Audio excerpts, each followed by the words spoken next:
Over 100 vehicles reduced to burnt shells. A police station smashed. Shops looted. And a national capital territory on edge. It's day 4 since the communal eruption at Delhi's doorstep in Haryana's Mewat region. And until now, the true trigger has been a matter of speculation. Not anymore.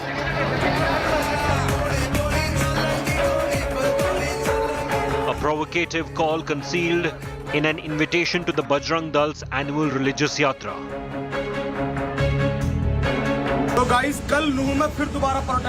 The provocation instantly triggering a response from the Muslim local in Nuh named Muhammad Samar. If there can be two faces to what triggered the horrors in Mewat, take a close look at these two men. It was their social media posts that raised temperatures to a terrifying degree, resulting in the eruption. But on India Today, we want to peel away the layers to tell you how things really started. The first seeds were planted in a cyber fraud case in Faridabad a few days ago. Tension escalated when a Muslim man from Nuh, a minority-dominated part of Haryana, who had been arrested in a cyber fraud case, passed away while in police custody at a hospital in Faridabad. Police claimed the suspect was ill at the time of arrest. In came Bittu Bajrangi and his supporters, who claimed local Muslim leaders in Nuh were provoking crowds to attack the police in the aftermath of the alleged custodial death. Local anger against the cyber crackdown had been building, with Nuh emerging as a new epicenter of online scams and cyber crimes. The situation was ripe for trouble. हम PC के माध्यम से सरकार से ये मांग करते हैं आफ्ताब और याबिर घाटमी का उनके खिलाफ राजद्रोह का मुकदमा और जो दंगा भड़काने की जो उन्होंने बात की कोशिश करी, ये सभी को लेकर हम फरीदाबाद पुलिस और राज्य पुलिस के साथ हम उनके साथ खड़े हैं. Bajrangi even circulated this viral video where a man can be seen calling locals to assault the police. Right after this, open calls were made on social media by Monu Manesar, an accused in the murder of two alleged cow smugglers from the locality. दिन सोमवार को मेवात ब्रज मंडल यात्रा है, सभी भाई बढ़ चढ़कर हिस्सा ले. As well as by Bittu Bajrangi to participate in this year's upcoming annual Shobha Yatra passing through Mewat. Muhammad Samar was playing his own part in counter provocations and organizing groups in Nuh in preparations for violence.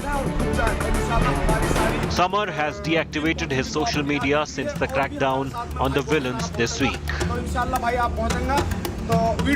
और ये बोलेंगे कि बताया नहीं कि हम मुलाकात नहीं हुई, तो इसलिए हम पूरी लोकेशन देंगे. अभी हम पाली हैं और निकलेंगे धौस से ही. फूल माला तैयार रखना, कोई दिक्कत नहीं है. बिल्कुल, क्योंकि ये बोलते हैं ना कि बताना नहीं, निकल गए जी, बताया नहीं, पूछा. 150 गाड़ियां full system. On the fateful day of Yatra, Bajrangi posted multiple live streams with more provocative messaging on his way to Mewat. What happened next was no longer limited to a social media showdown or a cyber fraud investigation. You can look at the bus. There are bricks lying down. People have somewhere down the line fled while this bus was looted, and subsequently then this bus was used by the miscreants to break the wall of the cyber police station. The manner in which the cyber police station has been destroyed, it stands testimony that this was nothing less than a revenge. This social media build-up was not happening covertly. it was in full public view and would have raised an alarm on police systems. So how did this very public and communally charged build-up evade the attention of law enforcement? And could timely intervention against those challenging the authority of law have potentially saved lives? With Arvind Ocha and Shreya Chatterjee, Bureau Report, India Today.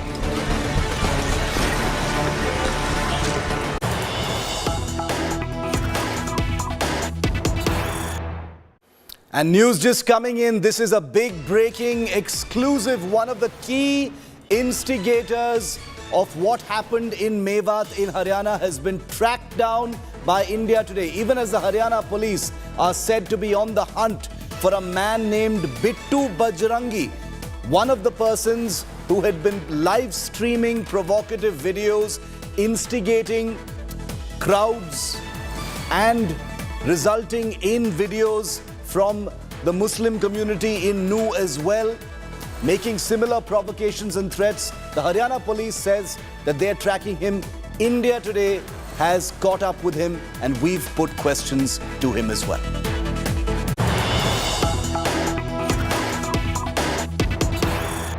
तो बजरंगी, आप ये बताइए कि क्या हुआ था उस दिन, आप वहाँ मौजूद थे, कैसे सब शुरू हुआ? जी, हमारी हर वर्ष की तरह इस वर्ष भी हमारी एक शोभा यात्रा थी और वो बड़ी शांति से हर वर्ष शोभा यात्रा निकलती है, शांति सद्भाव से। और इस वर्ष हमारी परसों जो यात्रा निकली वो पहले से ही हमारा वो था कि हम वहाँ से अपने नल्लड़ मंदिर है मेवात में, वहाँ से जल अभिषेक करके और अन्य मेवात क्षेत्रों में निकलेंगे और पूजा अर्चना के बाद हम वापस अपने स्थानों पर जाएंगे, जिसमें अनेक महिलाएं, बुजुर्ग, बच्चे पूरे गाजे बाजे के साथ हम गए वहाँ पर। हमने वहाँ पर पूजा की। पूजा करने के बाद वहाँ पर हमने खाना खाया, महिलाओं ने, बुजुर्गों ने, सबने मिल के कीर्तन हुआ। उसके बाद हमारी जो गाड़ियाँ थी वो एक ही रास्ता था वहाँ का, एक सिंगल रास्ता था। उस रास्ते पर हमने बोला कि अब गाड़ियों को घुमा के निकलो। तो जैसे ही हमने बोला कि निकलो तो जो पीछे वाली गाड़ियाँ थी वो आगे हो गई, नॉर्मल बात है। जो पीछे थी वो पीछे हो गई। तो आगे जो काफिला जो चला तो हम कोई 500 मीटर या आधा किलोमीटर चले होंगे तो वहाँ पर हमने देखा कि जो हमारी आगे की जो बस है और गाड़ियाँ हैं उनको आतताइयों ने आग लगा दी, आग के हवाले कर दिया। और फिर हमने देखा वहाँ पर तो वहीं पास में एक मस्जिद थी सड़क किनारे ही, वहाँ पर 200-250 की संख्या में उन्होंने हथियारों से गोलीबारी चालू कर दी। आप कह रहे हैं हथियारों से गोलीबारी चालू कर दी, आप खुद कैसे निकले वहाँ से, आप ये बताइए। मैंने बताया ना, जैसे हम वहाँ से फिर जैसे उन्होंने गोलीबारी चालू करी, वहाँ पे आगजनी कर दी, वहाँ पे गाड़ियों में आग लगा दी। तो हमारे पीछे महिलाओं की बसें थीं और भी लोग थे, सभी लोग थे, सब एक साथ। हमने वहीं से ही यू टर्न ले लिया वापस मंदिर की तरफ कि वापस मंदिर पे चलो, क्योंकि मंदिर एक ऐसा स्थान था कि वहाँ पर एक लग रहा था कि हम वहाँ पे बच जाएंगे, क्योंकि पीछे से पहाड़ था पूरा। आगे हम खड़े होते तो चारों तरफ से मुझे घेर लिया था, लेकिन वहाँ मंदिर पे पीछे पहाड़ था, इसलिए हमने सोचा वहाँ बच जाएंगे। तो फिर क्योंकि बचने का मतलब हमें इतना डर नहीं था, अपनी प्राण देने के लिए, धर्म के लिए हमें डर नहीं है, लेकिन हमें अपनी महिलाओं, बच्चों की चिंता थी, क्योंकि इनके साथ कोई ऐसी अनहोनी जैसे मणिपुर में घटना हुई कि बड़ा वाला मणिपुर ना बन जाए, हमें अपनी माताओं की चिंता थी। उसके लिए हमने उस यात्रा को वापस करके हम मंदिर में गए। अच्छा, आप कह रहे हैं हथियार वहाँ पर थे, तो तस्वीरों में तो ये भी देखा जा सकता है कि जो हिंदूवादी संगठन थे, जो शोभा यात्रा में जो लोग शामिल थे, उनके पास भी वेपन्स थे, तलवारें थी, कुछ एक लॉन्ग गन्स के साथ में भी वहाँ पर मौजूद थे। जो एक आध गन्स होंगी भी तो वो लाइसेंस की हैं, अवैध नहीं है। और तलवार हमारी क्या होती हैं, पूजा करने वाली होती हैं। ये तलवार हमारी शादी ब्याह वाली होती हैं, काटने मारने वाली नहीं होती। और एक दो तलवार थी किसी कार्यकर्ता पे, किसी बहन बेटी पे, अगर सैकड़ों की संख्या में होती तो लगता कि हम लड़ाई झगड़ा करने गए हैं। कोई अपने परिवार के साथ, अपनी फैमिली के साथ क्या लड़ाई झगड़ा करने जाएगा, ये सोचने की बात है। अच्छा, आपकी एक वीडियो वायरल हुई सेम डे, और अब तो काफ़ी वायरल हो चुकी है, जिसमें आप कह रहे हैं कि हम आ रहे हैं, आप फूल माला तैयार करके रखिए, इस तरह की शब्दावली आप यूज़ कर रहे हैं, जीजा आप कह रहे हैं, आपको लगता है कि इन चीज़ों से माहौल ख़राब हुआ? ये मैं आपको दिखाना चाह रहा हूँ, ये क्या बोला पढ़ो। मैंने सबको नहीं बोला, कुछ जिन्होंने मुझे धमकी दी थी 2 दिन पहले मेरे फेसबुक, मेरे व्हाट्सएप पर कि आजा तेरी तैयारी हम करेंगे, तेरे को टुकड़े टुकड़े करेंगे, तेरे को हम जला के मारेंगे। और अभी मैं आपको रिकॉर्डिंग सुना देता हूँ, ये अब पढ़ो, आप क्या लिखा है इसमें बताओ।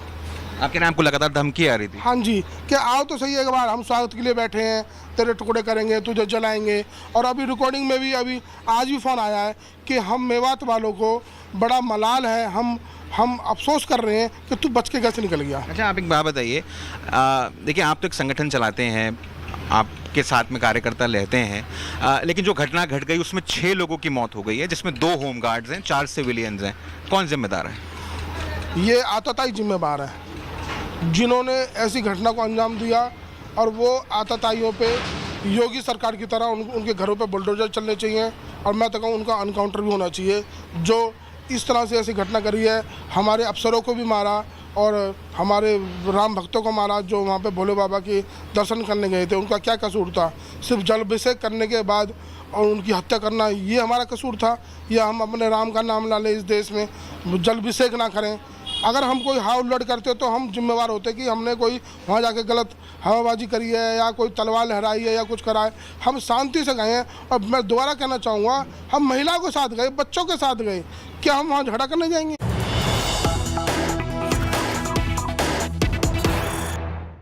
If the trigger point for what happened in Haryana can be boiled down to 2 faces, then it would be the faces of 2 men, namely Bittu Bajrangi and Mohammad Samar. Both people on 2 sides of a communal divide that has resulted in the deaths of 6 people so far in the communal clashes that started on the 31st of July. But the seeds of unrest were sowed days before, at least 8 days before the eruption. And India Today's investigation has revealed that the fires of hate were fanned very much on social media. If there can be 2 faces to what triggered the horrors in Mewat, take a close look at these 2 men that we have on your screens right now. Bittu Bajrangi and Mohammad Samar. It was their social media posts that raised temperatures to a terrifying degree, resulting in this eruption. Each side says it was the other side that provoked first. There are some that say the other side didn't provoke at all. But Bittu Bajrangi gave a call for mobilization, putting out videos saying, "Main Mewat aa raha hoon," and warning, "Goli pe goli chalegi." A provocative call was concealed in an invitation to the Bajrang Dal's annual Shobha Yatra through Mewat. The provocation triggered a response from a Muslim local, Mohammad Samar in Nuh, who instigated his followers to break limbs and then pretend that the attack was in self-defense. He too called for his followers to bring their friends to Nuh. The first seeds were planted in a cyber fraud case in Faridabad, however, a few days before the tension. It was this man, the death of Shaikul Khan, 30 years old, on the 23rd of July in Faridabad police custody that actually set off a chain reaction of social media posts that resulted and erupted on the 31st of July, 8 days later. Remember, Nuh has emerged as a massive epicenter for cybercrime and online scams, and the death of a man in custody, a Muslim man in custody, is now believed to be the one key trigger point that resulted in a chain of social media posts, each one more provocative than the other, both from either side, fanning temperatures, fanning flames, raising the fever pitch of anger and poison to such a level that things reached a head on the 31st of July. During that Shobha Yatra, stones were pelted and 6 people have died between Nuh and Gurugram. But this is to tell you, viewer, that it all started on social media. Joining me live now to go through some of the findings of this and get their views on it, Vishnu Gupta is National President of the Hindu Sena. Saira Shah Halim is a well-known activist. Welcome to you both. Thank you for being with us. Saira, I'd like to come to you first. you've seen a part of our investigation, and we'll be playing out more of it in the in the hours ahead. We'll also have more information about the social media posts, but it looks very much like this was far from being a spontaneous attack. It was far from being one-sided. It was something that was aggravated through social media, through provocative social media posts for over 8 days before it erupted on the 31st of July. Saira. Right. Yes, Shiv. So one thing I'd like to make it very clear, even if it started off on social media, isn't it the job of the authorities to quell tempers? Isn't it the job of the authorities to take actions against any particular person, or be it a group, be it a political group or a fringe group, to stop it, to ban and to ensure that these things don't happen? But then, the role of the authorities is in question here, because why did this issue escalate? That it has become a full-fledged riot. More than six people have died, including 2 police personnel. A mosque has been torched. There's been a complete backlash. You look at various areas. Section 144 has been imposed. Delhi is tense. Gurugram is tense. Whole of that Delhi, Gurugram, Haryana belt is tense. So for a social media post, so here we need to understand that it might have started, the trigger point might have been 2 individuals. But what has the government done? What has the police establishment done? What are the enforcement agencies doing? Why did they let an incident on social media? Why did they allow it to flare up? That became a communal outburst, that became a religious riot. So I think here the authorities need to be pulled up. They need to be asked some very tough questions, because and let me tell you that India Today is the only channel asking those tough questions to the Haryana government. We've just grilled the Home Minister as well. I'll come to the part of accountability of the Haryana government and the police, which is very important, in just a moment. I want to focus for the moment right now on what we found in these social media posts. Vishnu Gupta, आपका क्या कहना है इस पर? जो social media में जो चल रहा था एक हफ्ते के लिए, जुलाई 23rd को लेकर जुलाई 31st तक, विष्णु गुप्ता, काफी सोशल मीडिया पे भड़काऊ चीज चल रही थी दोनों साइड से। दोनों साइड बोल रहे हैं कि एक ही साइड से चल रहा था, लेकिन अगर हम ये फेसबुक के स्ट्रीम्स देखेंगे, इंस्टाग्राम के स्ट्रीम्स देखेंगे, विष्णु जी, ये तो साबित होता है कि दोनों साइड से काफी प्रोवोकेटिव चीज बोले जा रहे थे। जी, ऐसा है, दोनों साइड से ऐसा जब काम चल रहा था, और वहाँ की लोकल पुलिस और जितने भी विभाग होते हैं पुलिस के, वो सभी लोगों ने उस पर नजर रखी। पुलिस को उस समय भी उस पर कार्रवाई करनी चाहिए थी, क्योंकि भड़काऊ भाषण या भड़काऊ बयानबाजी कहीं से भी होती है तो वो आगे भविष्य में चल के नुकसानदायक होती है। वही भड़काऊ भाषण, भड़काऊ बयानबाजी आगे दंगे में तब्दील होगी। और मैं मेवात की हिस्ट्री में बताना चाहता हूँ, जो लोग दूर दराज के हैं, जो मेवात को नहीं जानते हैं, मैं बताना चाहता हूँ, मेवात आतंकवाद का गढ़ बन चुका है, और दिल्ली और एनसीआर में अपराध का गढ़ है।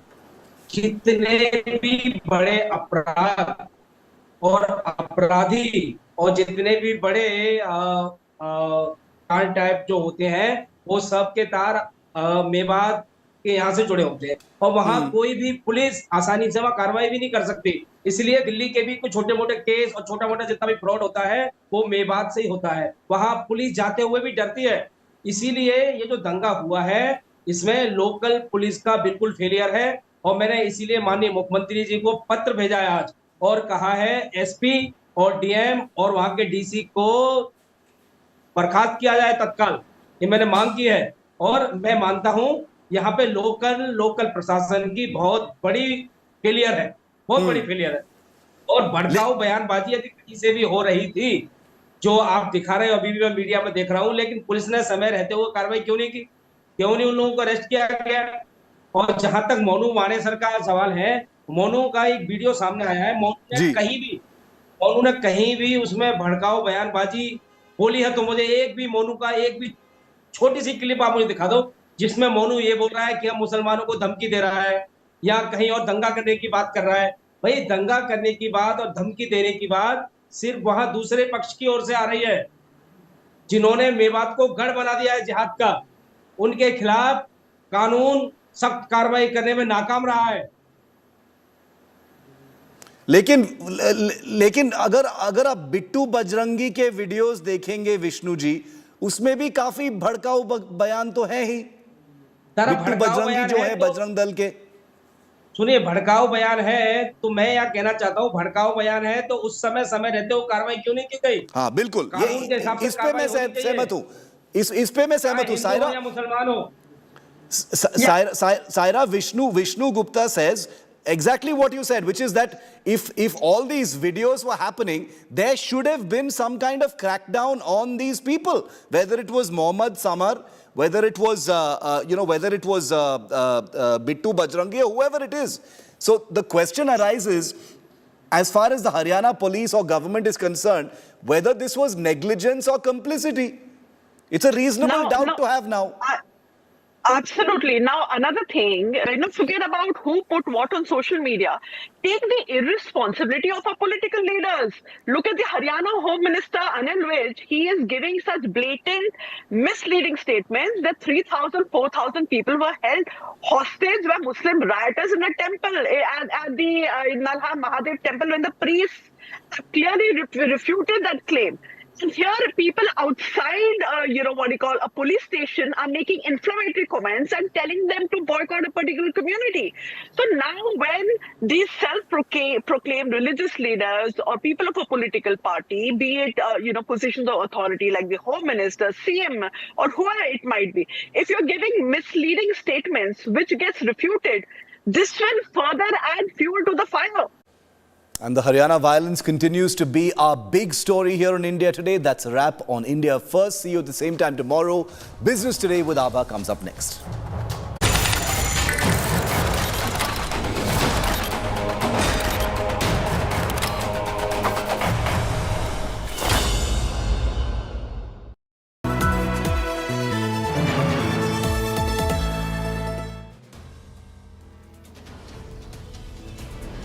In politics, everyone has an opinion, but I have the data. Whose stock is rising?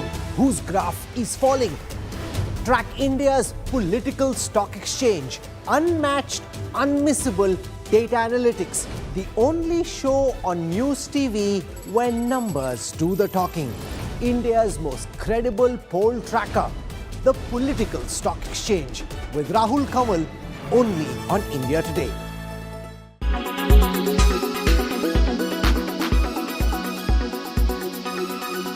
Think that part of the softness, weakness that you are seeing in some markets is also to do with peak digital being crossed that we saw post-COVID. Is it due to that, or is it due to what's happening in the broader economy in some of the markets that we just spoke about? Yeah, very good question, Siddharth. So I think from my perspective, I would share some data points. One is globally, we are at about 1.1 billion 5G subscribers, which in my view has to get to 5 billion subscribers in the next, 4 to 5 years. So clearly, multi-fold growth on 5G subscription has to happen. That will only happen when all our towers globally, at least 70 to 80% of them are connected on optical fiber. In India, for example, we are still at only 35% of our towers are backward on fiber, which clearly has to go to 70-80%. So I think that's the second part. Is there's still majority of the tier 1 countries, including US, Germany, of course, India, Australia. Many of these countries have only 30 to 40% of the homes connected on fiber. And so that's the second shift that will clearly happen. And third is clearly a massive explosion of data centers, not only in India, but globally, that we will continue to see, both in terms of large data centers as well as edge data centers. So we continue to be quite bullish in terms of next 5 to 7 years. And the last part is tier 1, governments putting in large investments to connect the unconnected, which has also got accelerated by COVID. So when we look at all of these, targets, we clearly are confident that next 5 to 7 years, there'll be strong demand for the optical fiber. What about India? I just want you to expand on that, because on one hand, we are seeing wired broadband expand slowly. wireless broadband is obviously the bulk of the market. But if you move away from the top tier cities, when it comes to rural India, it's still a bit patchy despite BharatNet. How would you describe the scenario going forward as far as India getting connected with good backhaul networks? Yeah, I think I would categorically say this is a top priority both for telecom operators, independent internet service providers like ACT, Fastway, etc., and equally for the government. There's, making sure that BharatNet gets executed at scale, as well as the network itself gets utilized, is a top priority for the government, which I think is right on the button. I think we still continue to face challenges in terms of execution on the ground because of right-of-way permits, getting forest clearance, getting railway clearance. These are the things which typically hinder the speed of execution. So that I'm confident with the efforts of Department of Telecom and the ministry. There's a lot of work going on between center and state to simplify the approval process, and which will then further accelerate the deployment. What really should be your alternatives to white refined sugar, which clearly is something that you must avoid? Let's talk about what you can use instead of this white sugar. Number one, organic brown sugar. Organic, then all the very better, because this is extremely healthy. Now what it does essentially is that this is processed, but it is made in the most natural way to retain most of sugarcane's nutrition, and that's the reason why this should be an alternative. Coconut or palm sugar, again extremely healthy sources of sugar, which are alternatives as well, extracted from the flower buds of the coconut palm tree. The sugar has a mild caramel taste and can be used in a number of ways in your delicacies, also for daily consumption. Date sugar, extremely nutritious natural sweetener. Date sugar can be a great addition to your diet. This also is a good alternative. Jaggery or gur, as we know, it has got a world of benefits in terms of what it does to your body. Essentially, a lot of people have spoken about the fact that during pollution, you should be consuming a lot of gur. It's a great alternative to sugar. Also, the fact that it is rich in iron is really an added benefit and added advantage. Raw or unprocessed honey. This too is a great alternative. You can use it in various forms, like you use white refined sugar. It tastes extremely good as well.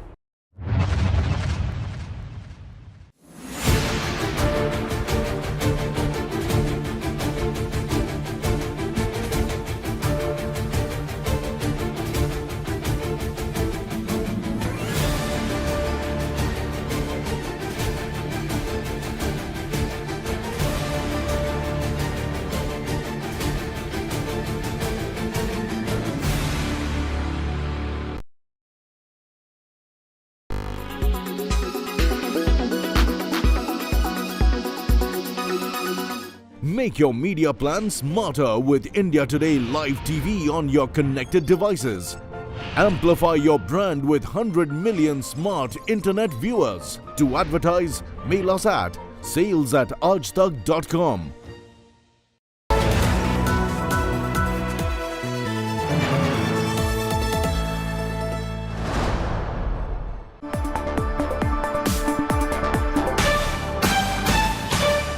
Hello and welcome. You're with us here on Business Today. I'm Abha Bakaya. Here are the day's top stories. Sensex and Nifty follow global cues and tumble after Fitch downgrades US credit rating. 3 lakh crore in investor wealth wiped out. Only 4 Sensex stocks managed to end in the green. In a shock move, ratings agency Fitch lowers the credit rating of United States, cites steady deterioration in governance over the past 20 years. Business Today TV tells you what the move means for India. Indigo flies high above financial turbulence, reports its highest ever quarterly net profit of 3,090 crore rupees in Q1, gains big from the vacuum created by the grounding of Go First. SpiceJet to convert dues of aircraft lessor Carlyle into equity will issue 5.91% stake at 48 rupees a share. That's more than 65% higher than yesterday's closing price. Share zooms more than 7% today. Maruti now the #1 SUV company in the country. New models barrel it past competition in July. The big worry is a sharp fall in the bread and butter mini car sales. We have a conversation with Maruti on the show today.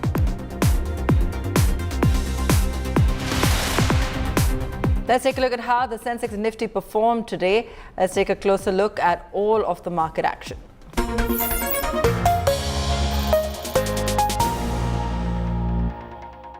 A bloodbath on D Street as benchmark settled sharply lower today, the Sensex setting below the 66,000 mark and the Nifty barely managing to hold 19,500. The sell-off followed the downgrade of the US government's top credit rating by rating agency Fitch. Profit booking also played its part, and for the day, markets plunged. Sensex was down almost 700 points. Nifty was down over 200 points as well. We had a few gainers, just a handful: Divi's Lab, Nestle, HUL, Asian Paints and Tech Mahindra. Minor gains. On the losers list, Hero MotoCorp, Tata Steel, Tata Motors, Bajaj Finserv and NTPC. Let's go across to Sakshi now. Sakshi, what are some of the big reasons for the fall in markets? Well, that's right, Abha. The Indian markets crashed sharply today with the Sensex tumbling over 1,000 points on an intraday basis. Both the Sensex and the Nifty ended deep in the red, down by over 1%, but off the lows of the day. The volatility index also rose sharply by 10-odd%. All the sectoral indices ended in the red as well. Investors, in fact, lost a whopping 3.5 lakh crore rupees of wealth in today's trading action. So what really spooked the D Street today? 5 key factors. To start off with, it was the Fitch rating downgrade of the US. The US was stripped of its top-tier sovereign credit grade by Fitch Ratings, which criticized the country's ballooning fiscal deficits and erosion of the governance that actually led to repeated debt limit clashes over the past 2 decades, and that was the primary reason for that. What led to this was the weak global cues. We did see that the US markets ended mixed last night, with the Nasdaq ending almost 0.5% lower, and then it was the US futures that actually reacted to this Fitch rating downgrade that actually pulled the Asian markets lower in the morning trade by almost 2-odd%. And then the FII outflows, after pumping in about 1.5 lakh crore rupees in the last trade over FY24 so far, the foreign institutional investors have shown some signs of exhaustion. In fact, FIIs have turned net sellers over the last 4 trading sessions as per the NSE data, having pulled nearly 6,000 crore rupees worth of funds from the Indian equities, even though this was offset by the buying of the same amount and even higher by the DIIs. Remember, profit booking was another reason. July was the 5th consecutive month in which the Nifty ended on a positive note, and the market has rallied over 13% in the last 5 months, giving impatient investors a chance to book some profits when the markets showed some signs of fall or a decline. Now, we did see valuation concerns also simmering in. The one-way rally from the March lows had also brought valuations under stress and left little scope for any upside of the rally too. As per Axis Securities, the Nifty is currently trading at 18.8x on a 12-month forward PE. That's definitely on a larger side or a higher side when we compare to the average valuations, and that led to the fall as well. So these were the key 5 reasons that pulled down the index today. Catch top market guru Samir Arora on Business Today TV very soon. Send in your questions on the number on your screen by 4 p.m. Friday.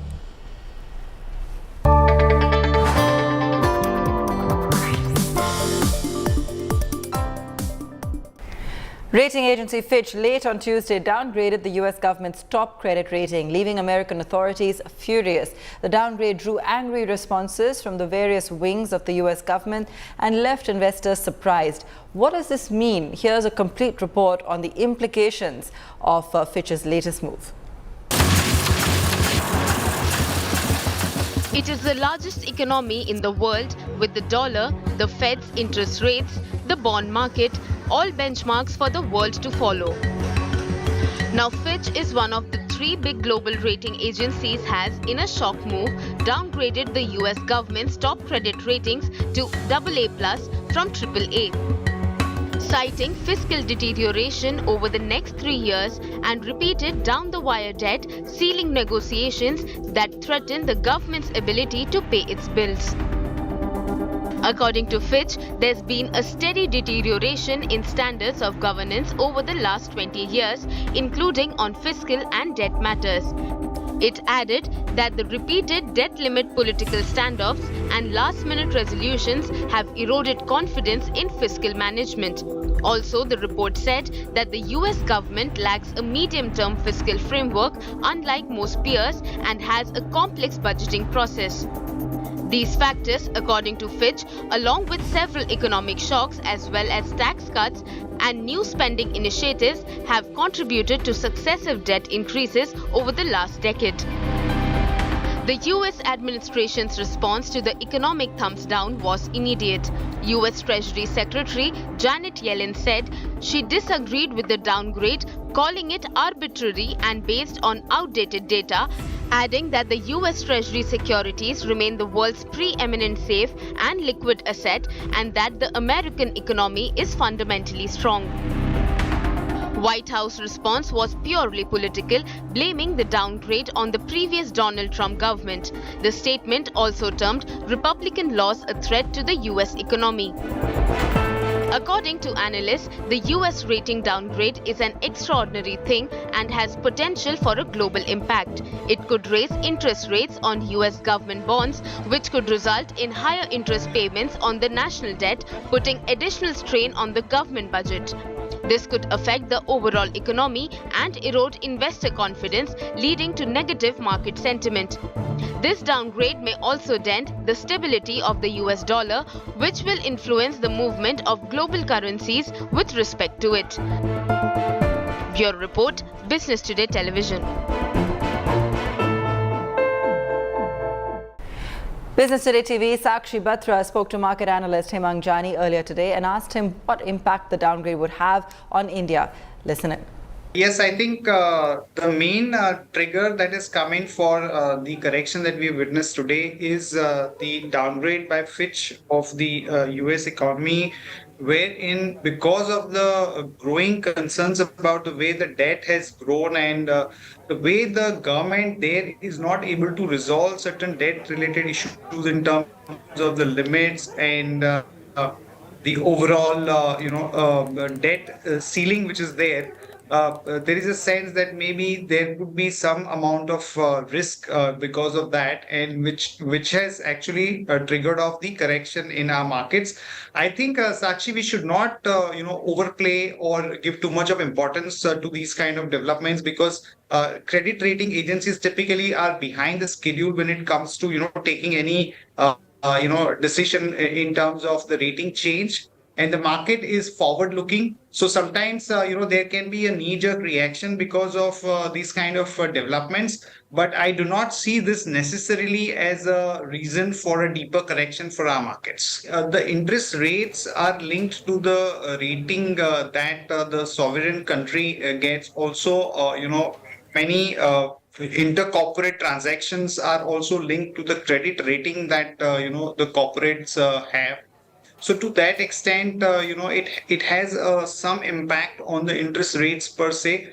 But the market, as I said before, is forward-looking and would have already priced into a great extent, because if you see the 10-year bond yield movement in US, it had already touched about 4. So market was actually anticipating such a move. And I think maybe temporarily you might see the 10-year bond yields really spike up, and to that extent, it would have some negative rub-off on the market.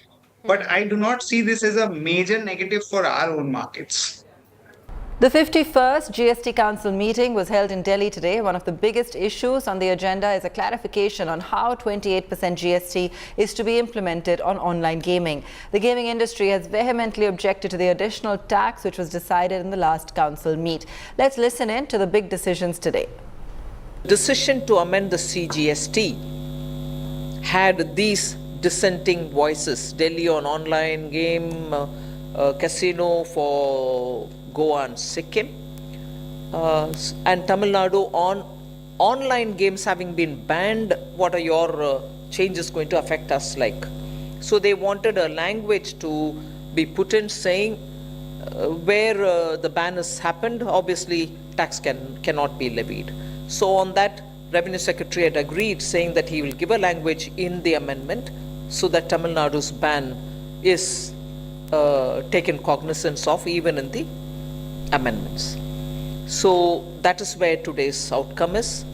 The Secretariat will work together. We'll get a amendment to the CGST taken up at the earliest, hopefully even in this session. And when the question of when to implement it came, 1st October is when it is expected, by which time the states also will pass their amendments to their state laws. And because on the casino, Goa and Sikkim kept appealing saying we are small states, we need to be given a consideration. Andhra Pradesh FM also said we should have large heart and help out small states. The council agreed today to come back after 6 months to review the way in which this is getting implemented. Let's take a break. When we return, outlook on gold prices as the yellow metals demand plunges in India this year.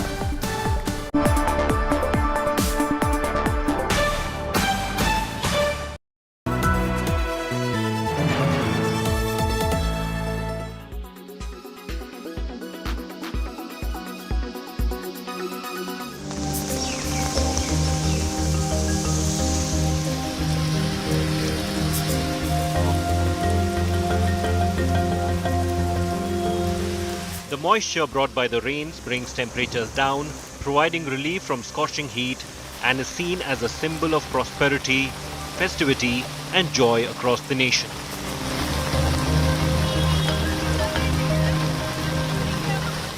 But the moisture-laden winds that breathe life into the landscape also gives life to a legion of infections that can affect various parts of your body in different ways.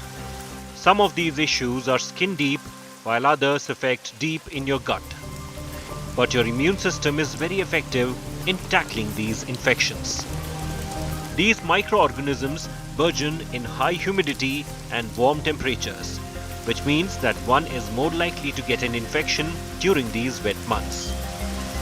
Eye infection essentially that we see during rainy seasons could be of two areas of the eye, two parts of the eye. One is called conjunctivitis, which is conjunctiva is a transparent membrane covering the white of the eye, and its infection is called conjunctivitis. And then there's something called keratitis, where the central corneal area, which appears dark, was actually transparent. That gets infected, and that's a more serious form of infection. As the eyes are not connected to the immune system, dusty and stormy weather exacerbates the situation by facilitating the movement of the microorganisms through the air. Conjunctivitis, corneal ulcers, and styes become common. Eye infection essentially that we see during rainy seasons could be of two areas of the eye, two parts of the eye. One is called conjunctivitis, which is conjunctiva is a transparent membrane covering the white of the eye, and its infection is called conjunctivitis. And then there's something called keratitis, where the central corneal area, which appears dark, was actually transparent. That gets infected, and that's a more serious form of infection. So for conjunctivitis, the typical symptoms would be redness, which you know as a red eye or a pink eye, discharge, watering. Sometimes there could be swelling of the lids. In contrast, for corneal infections, there would be similar symptoms, but in addition, there's likelihood of pain being there, which could range from mild to severe. This is not what you're supposed to do. And if you do have to rub your eyes, ensure that you have clean hands. Another advice would be not to step out during stormy or dusty weather. And if you do have to step out, always remember to keep cool sunglasses handy. It is not just a grandma's tale. Eating carrots really help. Not just carrots. Eating food rich in vitamin A, C, and E, such as carrots, kale, and salmon, also improves eye health.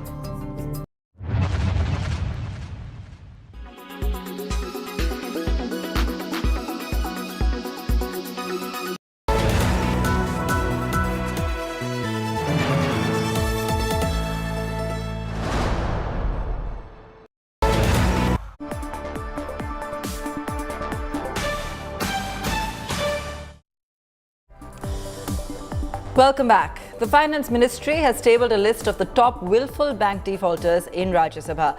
According to the list, India's top 50 loan defaulters owe 87,000 crore 295 rupees to banks and financial institutions. The banks have also written off more than 10.5 lakh crore rupees during the last 5 years. Among defaulters, fugitive Mehul Choksi's Gitanjali Gems tops the list with 8,738 crore rupees in dues to banks, followed by ERA Infra Engineering, which owes close to 6,000 crores, REI Agro with about 5,000 crores, ABG Shipyard also close to 5,000 crores in dues. Concast Steel and Power close to 4,000 crore rupees, and that completes the top 5 list. Others include Rodomag Global, Winsome Diamonds, Frost International, Sri Lakshmi Kotsin, and Zoom Developers Private Limited. July has been a mixed bag for Maruti. While it achieved its dream of being the biggest SUV player in the country, sales of the company's bread and butter mini car models plunged 52% on year. However, the good news is that the crippling semiconductor shortage is receding in the rearview mirror, as BTTV's Chetan Bhutani found in his conversation with Maruti Suzuki's Senior Executive Officer Shashank Srivastava. Yeah, so it's been actually one of the positive things that emerged in July regarding the UV sales was, of course, the semiconductor crisis, which we were battling, the whole of last couple of years, and Q1 seems to have eased a little bit. And as a result, we could produce some very good numbers for Ertiga and XL6. We could get much better supplies, the Brezza and the Vitara. The Fronx also continues to do well. And those are reflected in the very good growth numbers that you just mentioned. And also in terms of the SUV market itself, we have done, I think we have made good progress towards our stated objective to be the number one manufacturer of SUVs. In fact, for the month of July, we were the number one SUV in terms of the sales. We did about 42,600 units against the next biggest player. That was around 36,000 units. So is it bothering you about the plunge in mini cars and small compact vehicles sales being plunging? Although SUVs on the revival of Maruti and record numbers have come, but yes, does a decline in sales worry Maruti Suzuki? I wouldn't say worry, but yes, if you look at the overall market construct, while still the segment is large, 13,40,000 vehicles were sold last year in the small car segment, which is a pretty large segment. And it becomes important to us more so because we have a 70% share in that segment. So from that perspective, this segment, both in terms of volume and the market share, is very important. That's the reason why we want to continue to consolidate in this segment while we get into the new segments like the SUVs, where admittedly we have been weak historically. But now with these 4 models, I'm happy to say that we could achieve almost 25% share in July in the SUV segment as well. So yes, I would say it's like you have to devise a strategy according to the market movements.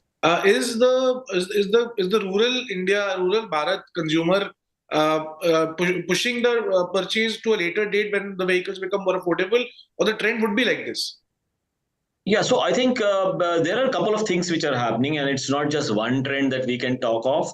In terms of the body shape preference, yes, it seems to be a general trend towards the more SUV-ish, strongish, upright driving stance type of vehicle with high ground clearance, which is what the SUV offers. So that trend is body type preference trend is there.